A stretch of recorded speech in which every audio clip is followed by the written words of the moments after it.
Hello and welcome to study IQ. Now recently quad countries की एक बहुत ही important meeting हुई है इन जापान। यहाँ पे आप देख पाओगे ये जापान की मीटिंग की फोटो है। यहाँ पे इंडिया के विदेश मंत्री, जापान के विदेश मंत्री, जापान के प्रधानमंत्री, ऑस्ट्रेलिया के विदेश मंत्री और यूएस के secretary of state Mike Pompeo आपको दिखेंगे। और यहाँ पे आप देख पाएंगे मीटिंग हुई और मीटिंग में बहुत से इशूज डिस्कस किए गए हैं। सबसे इंपॉर्टेंट टॉपिक यहाँ पे ये उभर के आया है कि यूएस चाहता है कि इन द फ्यूचर क्वाड का एक्सपेंशन हो, जो अभी के लिए 4 कंट्रीज़ का इनफॉर्मल ग्रुप है, यहाँ पर और कंट्रीज़ भी ऐड हो। डिस्कस करेंगे इसके बारे में। A very important topic, so a lot to know, a lot to discuss as always. But before we begin, आप में से बहुत से लोग कमेंट करते हैं कि मेरी स्पेसिफिक वीडियो की नोटिफिकेशन चाहिए, तो उसके लिए टेलीग्राम ऐप पर जाओ, यहाँ पर सर्च करो @धवन सर। ऑलरेडी यहाँ पर 1,76,000 लोग ज्वाइन कर चुके हैं। यहाँ पे आपको मेरी बहुत सारी पुरानी वीडियोस मिलेगी। सो आप कह सकते हैं this is a great collection of all the videos I have made. So join this Telegram channel today. और स्टडी आईक्यू के यूपीएससी कोर्सेज भी आते हैं जिन्हें आप परचेज कर सकते हैं हमारी ऐप पर, study IQ education app @Google play store. Now देखो, क्वाड के बारे में इससे पहले मैं काफ़ी वीडियोस बना चुका हूँ कि इसका कॉन्सेप्ट कैसे 2006 में उभरा, उसके बाद इसको डेवलप किया गया। और आज भी इवन दो ये एक इनफॉर्मल ग्रुप है, यूएस की फॉरेन पॉलिसी बहुत ही ज़्यादा इंपॉर्टेंस दे रही है क्वाड ग्रुप को, जहाँ पर 4 देश आते हैं, ऑस्ट्रेलिया, जापान, इंडिया और ऑफ कोर्स यूएसए। अब इनकी जो रीसेंट मीटिंग हुई है जापान में, ये बहुत ज़्यादा खास इसलिए है। पहली बात तो जब से डोनाल्ड ट्रंप को कोरोना वायरस हुआ है, माइक पॉम्पेओ ने अपनी बहुत सारी विदेश ट्रिप्स कैंसिल कर दी हैं। फॉर एग्जांपल साउथ कोरिया इनको जाना था, ये विजिट कैंसिल हो गई। इनको मंगोलिया जाना था, ये विजिट कैंसिल हो गई। मगर तब भी जो क्वाड की मीटिंग है इन टोक्यो, इस मीटिंग को इन्होंने अटेंड किया है। इससे पहली बात तो ये पता लगता है कि क्वाड को कितनी इंपॉर्टेंस देता है यूएसए। और इन द पास्ट हम देख चुके हैं कि यूएस बहुत बार ओपनली चाइना की आलोचना कर चुका है क्वाड की मीटिंग में। इंडिया को अगर हम देखें तो इंडिया हर बार ऑलमोस्ट बचता रहा है चाइना का या फिर चाइनीज़ कम्युनिस्ट पार्टी का नाम डायरेक्टली लेने से। इस बार भी यहाँ पर यह हुआ है कि इंडिया ने मेंशन नहीं किया चाइना या फिर कम्युनिस्ट पार्टी ऑफ चाइना का नाम। तो आप कह सकते हैं कि इंडिया की जो डिफेंसिव फॉरेन पॉलिसी अप्रोच है ये अभी भी कायम है। और इंडिया का स्टांस इस मीटिंग में डिसअपॉइंटिंग इसलिए भी है क्योंकि रिसेंटली चाइना ने ऑफिशियली इंडियन मीडिया को ये कहा कि आपको ताइवान की बात नहीं करनी ताइवान के नेशनल डे में। यहाँ पे आप देख पाएंगे चाइना की जो एम्बेसी है इन इंडिया, इन्होंने ये कहा है कि इंडियन मीडिया को ताइवान की बात नहीं करनी ऑन ताइवान्स नेशनल डे। अब ये बहुत ही अजीब बात है कि चाइना जैसी सिंगल पार्टी कंट्री जहाँ पर फ्रीडम ऑफ प्रेस ना के बराबर है, वो openly largest democracy of the world की जो प्रेस है उसको कह रहे हैं कि आपको किस तरीके से क्या चीज़ कवर करनी है।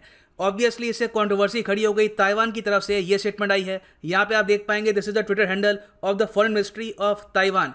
ये कह रहे हैं कि इंडिया बहुत बड़ी डेमोक्रेसी है और चाइना को यहाँ पर कोशिश नहीं करनी चाहिए कि यहाँ पर ये सेंसरशिप इम्पोज करें। तो बहुत ज़्यादा हार्श वर्ड्स इन्होंने यूज़ किए हैं फॉर चाइना। मगर भारत सरकार की तरफ से इस सारे इवेंट को लेकर एक भी प्रॉपर स्टेटमेंट नहीं आई। और इंडिया की जो ऑफिशियल स्टेटमेंट है एट द क्वाड मीटिंग, ये आपको दिखेगी यूएस गवर्नमेंट की ऑफिशियल वेबसाइट पे। यहाँ पे आप देखोगे, थोड़ा सा स्क्रॉल अगर हम करें तो यहाँ पे आपको स्टेटमेंट दिखेगी बाय फॉरेन मिनिस्टर जयशंकर। इन्होंने देखो बहुत ही ज़्यादा कंजर्वेटिव तरीके से बात यहाँ पर करी है कि हम लोग चाहते हैं कि टेरिटोरियल इंटेग्रिटी हर कंट्री की रिस्पेक्ट की जाए और कोविड-19 पेंडेमिक में सब लोग मिलकर काम करेंगे। हम जापान की सहायता करेंगे, यूएस की सहायता करेंगे। और फिर ये भी मेंशन किया है यहाँ पर कि यूएन सिक्योरिटी काउंसिल में इंडिया अगले साल एक नॉन परमानेंट मेंबर बन जाएगा फॉर 2 ईयर्स, तो वहाँ पे हम कोऑपरेट करेंगे यूएस के साथ। तो ये सब बातें करी हैं। कहीं भी कोविड-19 को लेकर, लद्दाख में जो अग्रेशन हुआ है उसको लेकर इंडिया ने क्वाड मीटिंग में कोई भी मेंशन नहीं किया चाइना का। इवन दो सबसे अजीब बात यहाँ पर यह है कि यूएसए के जो सेक्रेटरी ऑफ स्टेट है माइक पॉम्पेओ, इन्होंने अपने स्पीच में ये कहा कि चाइना हर तरफ अग्रेशन कर रहा है, चाहे साउथ चाइना सी हो, जापान के साथ डिस्प्यूट हो, लद्दाख का इशू हो। तो यूएस ने ओपनली एक्नॉलेज किया है कि चाइना ने अग्रेशन किया है अगेंस्ट इंडिया। मगर इंडिया ने अभी भी यहाँ पर क्वाड में इसको ओपनली एक्सेप्ट नहीं किया और चाइना को किसी भी इशू को लेकर एक्यूज नहीं किया। सो वेरस इंडिया की अप्रोच यहाँ पर बहुत ही ज़्यादा डिफेंसिव थी। यूएस यहाँ पे काफ़ी अग्रेसिवली चाइना को क्रिटिसाइज़ कर रहा था। यूएस ने यहाँ पर यह कहा है कि चाइना ने ग्रॉस अग्रेशन दिखाया है। उसके अलावा माइक पॉम्पेओ ने क्रिटिसाइज़ किया चाइना को ओवर कोविड-19, साउथ चाइना सी और वेरियस अदर इशूज़। और इस सब के बाद माइक पॉम्पेओ की एक स्टेटमेंट है जो मैं कहूँगा सबसे इंपॉर्टेंट है इन दिस एंटायर मीटिंग। इन्होंने ये कहा है कि वंस वी मतलब के quad countries institutionalized what we are doing, the 4 of us together we can begin to build a true security framework. तो यूएस ने यहाँ पर पहली बार ये बोला है कि क्वाड को ये इंस्टीट्यूशनलाइज करेंगे। अभी के लिए देखो क्वाड एक इनफॉर्मल ग्रुप है, कोई इसके हेडक्वार्टर्स नहीं है, कोई इसके ऑफिस नहीं है, कोई इसकी एक प्रॉपर विचारधारा नहीं है। तो जिस तरीके से आज के समय SCO है, शंघाई कॉरपोरेशन ऑर्गेनाइजेशन, इनके एनुअल समिट्स होते हैं, मीटिंग्स होती हैं, इनके हेडक्वार्टर्स हैं, उसी तरीके से ये चाहते हैं कि इन द फ्यूचर क्वाड के भी हेडक्वार्टर्स हों। और उसके बाद ये कह रहे हैं कि हम काम करना स्टार्ट कर देंगे to build a true security framework. तो ये आने वाले 2 से लेकर आप कह सकते हैं 4 साल तक का प्लान है। और इसमें माइक पॉम्पियो ने ओपनली कह दिया है कि इवेंचुअली क्वाड एक सिक्योरिटी फ्रेमवर्क की तरफ बढ़ेगा, मतलब कि यहाँ पर डिफेंस पैक्ट की बात होगी। और साथ ही साथ इन्होंने एक और बात ये भी ऐड करी है कि एक बार जब ये सिक्योरिटी फ्रेमवर्क बन गया, उसके बाद एट एप्रोप्रिएट टाइम हम क्वाड को एक्सपैंड भी करेंगे। और यहाँ पे अब क्वेश्चन ये आता है कि जब ये क्वाड को एक्सपैंड करेंगे तो उसमें कौन सी नई कंट्रीज आ सकती हैं। इसमें देखो 2 देश तो काफ़ी हद तक ऑब्वियसली सामने दिखते हैं। एक तो है साउथ कोरिया। साउथ कोरिया बहुत ही आसानी से 5th मेंबर बन सकता है ऑफ द क्वाड। उसके अलावा एक और देश है द फिलीपींस। फिलीपींस का आपको पता होगा एक डिफेंस पैक्ट ऑलरेडी है US के साथ, तो पॉसिबिलिटी है कि फिलीपींस, बाय द वे यहाँ पे एक कंडीशन ये है कि जो लीडर्स हैं यहाँ पर, अगर ये प्रो US हुए तो ही फिलीपींस क्वाड को ज्वाइन करेगा। एक और कंट्री यहाँ पर है वियतनाम। तो ये जो 3 कंट्रीज हैं, इनकी पॉसिबिलिटी है कि इन द फ्यूचर ये क्वाड को ज्वाइन करे।